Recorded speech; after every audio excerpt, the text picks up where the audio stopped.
கிடைக்கும் விமானத்தில் ஏறி உடனே நாடு வந்து சேருங்கள், குடிமக்களை வலியுறுத்தும் பிரபல நாடு.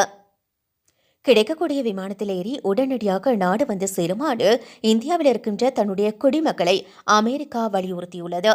அதிகரித்து வருகின்ற கோவிட்-19 தொற்று காரணமாக இந்தியாவுக்கு பயணம் செய்ய வேண்டாம் என்று தன்னுடைய குடிமக்களை வலியுறுத்திய அமெரிக்கா தற்பொழுது இந்தியாவில் உள்ள தன்னுடைய குடிமக்களை கிடைக்கக்கூடிய விமானங்கள் மூலம் உடனடியாக வீடு திரும்ப டிக்கெட்டுகளை முன்பதிவு செய்ய ஊக்குவித்து வருகிறது. யுனைடெட் ஏர்லைன்ஸ் மற்றும் ஏர் இந்தியா ஆகியவை இந்தியாவிலிருந்து அமெரிக்காவுக்கு வாரந்தோறும் ஏராளமான நேரடி விமானங்களை இயக்கி வருகின்றன என்று அமெரிக்கா வெளியுறவுத்துறையின் சுகாதாரத்துறை எச்சரிக்கை விடுத்துள்ளது. மேலும் பாரிஸ், பிராங்க்பர்ட் மற்றும் தோஹா வழியாக ஏர் பிரான்ஸ், லுஃப்தான்சா மற்றும் கத்தார் ஏர்வேஸ் ஆகிய விமானங்களில் கூடுதல் விமானம் உள்ளதாக குறிப்பிட்டிருக்கிறது.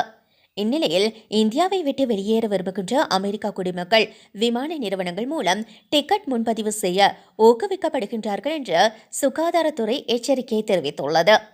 அமெரிக்காவுக்கு 2 வயது மற்றும் அதற்கு மேற்பட்டவர்கள் பயணம் செய்யும் எவரும் பயணத்துக்கு 3 நாட்களுக்கு ஒரு கோவிட்-19 சோதனையை மேற்கொள்வது கட்டாயமாகும்.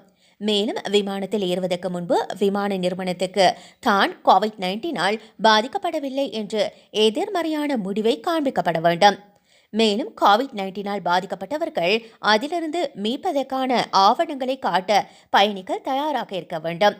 அமெரிக்காவை அடைந்ததும் அங்கு பயன்பாட்டில் உள்ள பயணத்துக்கு பிந்தைய வழிகாட்டல்களை பின்பற்ற வேண்டும். அந்த நாட்டு வைரஸ் பிரித்தானியாவிலும் பரவ ஆரம்பித்துவிட்டது, கவனமாக இருங்கள், பாரிஸ் ஜான்சன் எச்சரிக்கை. இந்தியாவில் கண்டுபிடிக்கப்பட்டுள்ள உருமாற்றம் அடைந்த கொரோனா வைரஸிடம் எச்சரிக்கையாக இருக்க வேண்டும் என்று பிரித்தானியா பிரதமர் பாரிஸ் ஜான்சன் எச்சரிக்கை விடுத்துள்ளார். சீனாவில் கண்டுபிடிக்கப்பட்ட கொரோனா வைரஸ் இப்பொழுது உலகில் பல்வேறு நாடுகளில் வெவ்வேறு விதங்களில் உருமாற்றம் அடைந்து தீவிரமாக பரவி வருகின்றது. குறிப்பாக தற்போது இந்தியாவில் 2 விதமான கொரோனா வைரஸ் உருமாற்றம் அடைந்து அதிதீவிரமாக பரவி பலருடைய உயிரை எடுத்து வருகிறது. இதனால் இந்தியாவுக்கு உலக நாடுகள் தங்களிடம் இருக்கின்ற மருத்துவ உபகரணங்களை கொடுத்து உதவி செய்து வருகின்றன. இந்நிலையில் பிரித்தானிய பிரதமர் பாரிஸ் ஜான்சன் இந்தியாவில் கண்டறியப்பட்ட உருமாற்றம் அடைந்த கொரோனா வைரஸ் பிரித்தானியாவிலும் பரவத் தொடங்கியிருக்கிறது. அந்த வைரஸை கையாள்வதில் நாம் கவனமாகவும் எச்சரிக்கையாகவும் இருக்க வேண்டும். நாம் பரிசோதனைகளை அதிகரிக்க உள்ளோம், வீடு வீடாக சோதனைகளை செய்யப்பட உள்ளோம் என்று அவர் குறிப்பிட்டுள்ளார்.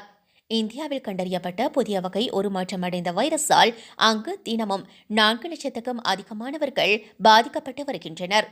பிரித்தானியாவில் கொரோனா தடுப்பூசி போடப்பட்டதன் காரணமாக கொரோனா தொற்று 65% வரை குறைந்திருக்கின்றது.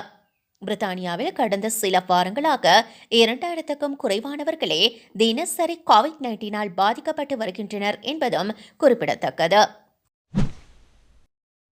இலங்கையிலிருந்து செல்வோருக்கு இது கட்டாயம், பிரான்ஸ் அறிவிப்பு.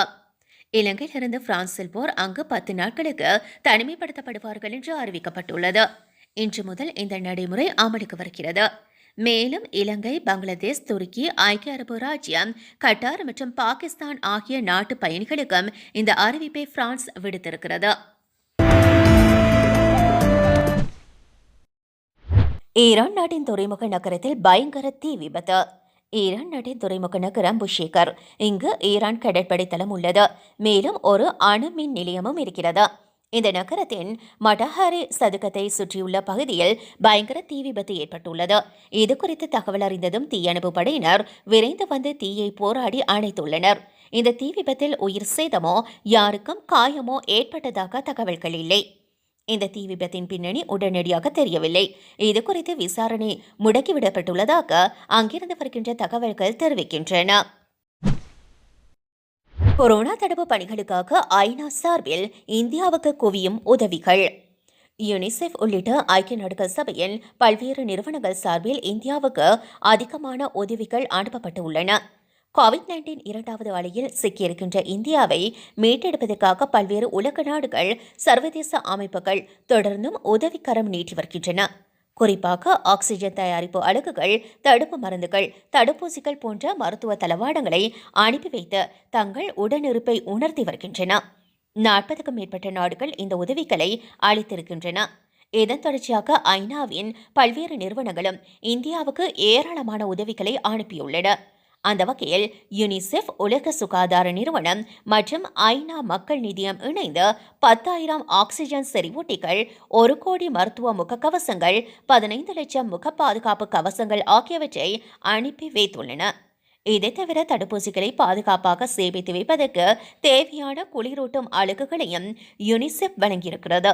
அத்துடன் வெண்டிலேட்டர், ஆக்சிஜன் உற்பத்தி அலகுகளையும் ஐநா குழு வழங்கியிருக்கிறது. இதேபோல கொரோனா பரிசோதனை கருவிகள், விமான நிலையங்களில் பயன்படுத்தப்படுகின்ற வெப்ப பரிசோதனை கருவிகள் போன்றவற்றை ஐநா நிறுவனங்கள் வழங்கியுள்ளன. மேலும் தற்காலிக ஆஸ்பத்திரிகள் அமைப்பதற்கான கூடாரங்கள், படுக்கைகளை உலக சுகாதார நிறுவனம் வழங்கியிருக்கிறது. இவை மட்டுமின்றி கொரோனா தடுப்பு பணிகளில் உதவுவதற்காக ஐநாவின் சிறப்பு குழுவினர் களத்திலும் இறங்கி பணியாற்றி வருகின்றனர். குறிப்பாக தேசிய அளவிலும் உள்ளூர் மட்டத்திலும் இந்த மருத்துவ நிபுணர்கள் களத்தில் இறங்கியுள்ளனர். இதேபோல நாடு முழுவதும் 1.75 லட்சம் தடுப்பூசி மையங்களை மேற்பார்வையிடும் பணிகளுக்கு யுனிசெஃப் மற்றும் ஐநா வளர்ச்சி திட்டம் சார்பில் உதவிகள் வழங்கப்பட்டு வருகின்றன. இந்த தகவல்களை ஐநா பொதுச் செயலாளர் ஆண்டோனியோ குட்ரோஸின் செய்தி தொடர்பாளர் ஸ்டீபன் துஜாரிக் தெரிவித்துள்ளார். முன்னதாக கோவிட்-19 இந்தியாவில் நீடித்து வருகின்ற பயங்கரமான சூழல் அனைவருக்கும் எச்சரிக்கை மணியை ஒலித்திருப்பதாக யுனிசெஃப் நிறுவன செயல் இயக்குநர் ஹென்ரியாட்டா கூறியிருந்தார். இந்த நேரத்தில் இந்தியாவுக்கு உலக நாடுகள் உதவாவிட்டால் இந்த பிராந்தியம் மற்றும் ஒட்டுமொத்த உலகத்திலும் இந்த பாதிப்பு எதிரொலிக்கும் என்று அவர் எச்சரிக்கை விடுத்திருந்தார். அகதிகள் விவகாரத்தில் ஆஸ்திரேலியா தடுப்பு கொள்கையை பின்பற்ற திட்டமிடும் டென்மார்க். அகதிகள் தஞ்ச கோரிக்கையாளர்கள் விவகாரத்தில் ஆஸ்திரேலியா கடல் கடந்த தடுப்புக் கொள்கை போன்றதொரு முறையை திட்டமிட்டுள்ள டென்மார்க் அரசு தஞ்ச கோரிக்கையாளர்களை ஆப்பிரிக்கா நாடான ருவாண்டாவுக்கு அனுப்பும் ஒப்பந்தம் ஒன்றை கையெழுத்திட்டுள்ளது. புலம்பெயர் தஞ்ச கோரிக்கை, எல்லை கட்டுப்பாடுகள், சட்டவிரோத புலம்பெயர்வை கட்டுப்படுத்தல், மனித கடத்தல் விவகாரங்களில் ஒத்துழைப்பது தொடர்பான இந்த ஒப்பந்தம் டென்மார்க், ருவாண்டா அரசுகளிடையே கையெழுத்தாகியுள்ளது. மனித கடத்தல்காரர்கள் லாபமடையக்கூடிய ஆபத்தான பயணங்களை ஊக்குவிக்கக்கூடிய நியாயமற்ற, நெறிமுறையற்ற தஞ்சம் வழங்கும் தற்போதைய முறையில் மாற்றம் ஏற்பட வேண்டும் என இந்த புரிந்துணர்வு ஒப்பந்தம் கையெழுத்திட்டதைத் தொடர்ந்து இரு நாடுகளின் தரப்பில் தெரிவிக்கப்பட்டுள்ளது. தஞ்ச கோரிக்கையாளர்கள் பரிசீலனையை டென்மார்க்குக்கு வெளியே நடத்தும் புதிய தஞ்ச கோரிக்கை முறையை உருவாக்க டென்மார்க் அரசு விருப்பம் கொண்டுள்ளது என டென்மார்க் குடியுறவுத்துறை அமைச்சர் அந்த நாட்டு தொலைக்காட்சியில் தெரிவித்திருக்கின்றார். ஆஸ்திரேலியா குடிவரவு முறையை முன்னுதாரணமாக கொண்டு பொருளாதார குடிமுறைகளை தடுக்கும் விதமாக இம்முயற்சி மேற்கொள்ளப்படுகிறது என டென்மார்க் தரப்பில் கூறப்பட்டுள்ளது. கடந்த ஆண்டு ஏற்பட்ட பெருந்தொற்று சூழலினால் கடந்த 20 ஆண்டுகளில் இல்லாத வகையில் 1515 பேர் மட்டும் தஞ்சம் கோரி விண்ணப்பம் செய்திருக்கின்றார்கள். அதில் 600 பேருக்கு மட்டுமே டென்மார்க்கில் தங்குவதற்கான உரிமை வழங்கப்பட்டுள்ளது. இந்த ஒப்பந்தத்தை விமர்சித்துள்ள ஆம்னஸ்டி இன்டர்நேஷனல் அமைப்பின் ஐரோப்பிய இயக்குநர், அகதிகளை பாதுகாக்கும் பொறுப்பிலிருந்து ஐரோப்பிய அரசாங்கங்கள் தப்பிக்கக்கூடிய புதிய மோசமான நிலைக்கு இந்த திட்டங்கள் வழிவகுக்கும். இது ஐரோப்பாவிலும் உலக அளவிலும் ஆபத்தான போக்கை உருவாக்கும் என்று குறிப்பிட்டுள்ளார். கடந்த 2018 ஆண்டில் இஸ்ரேல், ருவாண்டா இடையே கையெழுத்தான இதுபோன்றதொரு ஒப்பந்தத்தின் மூலம் ருவாண்டா அரசு ஏற்றுக்கொள்ளும் ஒரு ஆப்பிரிக்க அகதிக்கு $5,000 கட்டணமாக இஸ்ரேல் அரசு ருவாண்டாவுக்கு செலுத்துகிறது. கடந்த 1994 ஆண்டில் பெரும் உள்நாட்டு போரும் இனப்படுகொலையும் நிகழ்ந்து தற்போது மெல்ல மெல்ல மீண்டு வருகின்ற நாடாக ருவாண்டா இருந்து வருகிறது. தஞ்ச கோரிக்கையாளர்களை ருவாண்டாவுக்குள் ஏற்றுக்கொண்டு பரிசீலனை காலத்தில் அவர்களை தங்கள் கட்டுப்பாட்டுக்குள் வைத்திருப்பது தொடர்பான ஒப்பந்தம் இஸ்ரேல், லிபியா ஆகிய நாடுகளுடன் கையெழுத்திட்டிருந்த ருவாண்டா அரசு தற்போது இதே போன்றதொரு ஒப்பந்தத்தை ஐரோப்பிய நாடான டென்மார்க்குடனும் கையெழுத்திட்டுள்ளமை குறிப்பிடத்தக்கது.